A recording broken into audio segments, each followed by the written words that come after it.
Do you have a recurring negative thought that you would love to get rid of? Well, I do.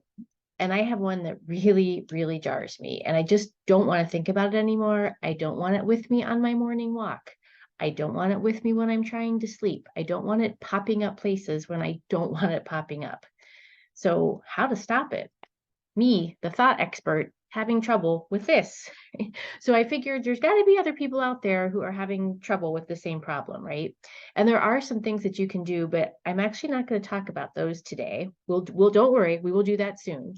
But what I really want to talk about is actually trusting your gut intuition and putting whatever your need is kind of out into the universe and fully trusting that you're going to get what you need.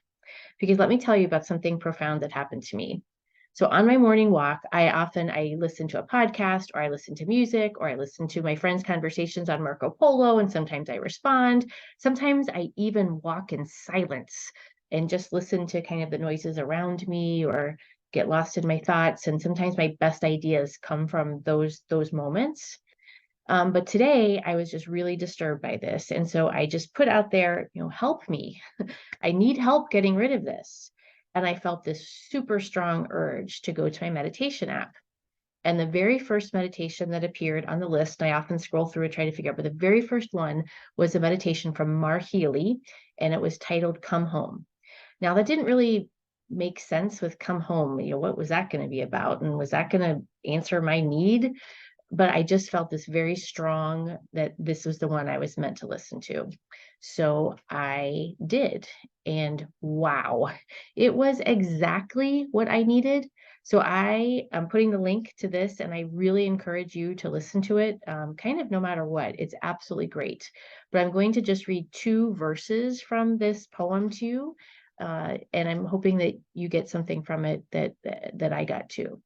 So let me read to you just these 2 little verses. So 1, from these chains that oppress you, that keep you confined in the hostile arena that is your own mind.